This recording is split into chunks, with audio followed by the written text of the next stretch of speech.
Good afternoon, Stephen. It is highlighted in data that we even spoke about yesterday from the household survey to a PwC report indicating that South Africans, about 40% of us are borrowing money for food. Analysts are saying that the finding in the FinMark Trust's recent report is raising more concern around this matter. Another figure that was done by Outlier has revealed that at least 10 million South Africans are 3 months behind on their credit repayments.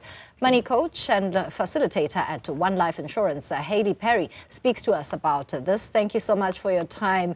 Hayley, it's a scary picture. Noted as well that consumers are now relying more on credit to cover their basic needs. Do talk us through the numbers painting that finer picture of the current state of the South African consumer. Afternoon, Ntumi-san. As you say, these stats are scary. When you talk about more than 10 million people being more than 3 months behind on their debt repayments, it's scary numbers. People are having to lean on credit cards to pay for food. They are behind on repaying mortgages, car finance agreements, credit cards. And I think if you take a step back from the numbers and just look at what does this mean for people in families and relationships? And the bottom line is that when this is going on, the reality is that people are not sleeping at night. It's adding a lot of stress in relationships and households. It's meaning that people are not productive at work because they're too busy trying to figure out how they're going to pay whoever is shouting the loudest. And so the general picture is one of highly increasing stress levels when it comes to people's finances in the home. That aspect around stress is quite important, Hayley, but at the same time, it's unsustainable, though, when the rands and cents are not adding up, the danger of getting into using credit just to keep a head above water. Yeah, I mean, at a very simple level, the reason why it's unsustainable is if you're leaning on credit to make it through to the next payday, all it means is that the next payday, you've got even more of your income that's got to go back in order to repay the companies or the people you've been borrowing money from, and that leaves you with even less cash flow. So that is why it's unsustainable, and that's why we have to figure out a different way of approaching this, because, as you rightly say, that cycle, unfortunately, just gets worse the more that you're having to use credit to survive. Let's get into how then one seeks to mitigate, because it is important then you manage a credit crunch with, the understanding of money management as well as what it is that you are able to do and not able to do.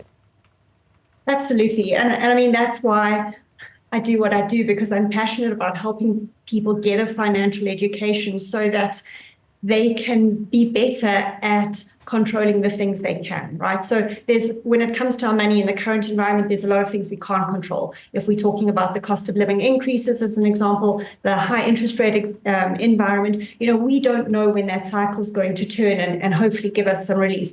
So let's focus on the stuff we can do. For most people, for most South Africans, my number one tip is get yourself a financial education, because there are things that we were never taught at home or at school around how to manage the money we do have better. And so that would be the first step.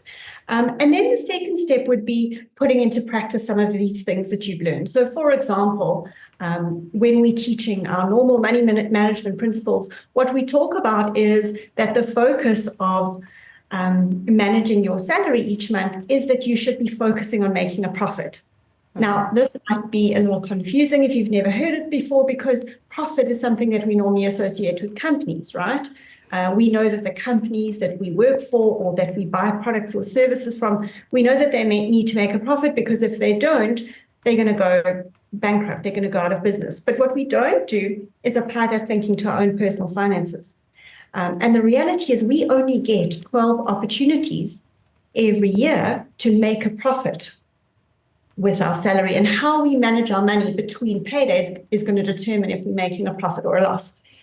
If, however, we're in a situation where our back is really against the wall, if you don't have enough money to pay your creditors or to buy food, that kind of thing, then we've got to shift our focus away from profit towards protection. And that requires a rethink in terms of how we manage our money as well, because what's important in this kind of scenario where we're kind of heading into a crisis space is that we need to protect two things. The first thing that we want to protect is our relationships, because these are the things that matter far more than rands and cents, if we're honest. And the second thing we want to protect, and how we help protect those relationships, is our cash flow. And that needs to be our focus. If we're sitting in this position, then the focus is, how do we improve our cash flow? How do we protect our cash flow? Solid advice there. Thank you so much for your time and contribution. Money coach and facilitator at One Life Insurance, Hayley Parry, speaking to us this afternoon about the worsening credit crunch in the country.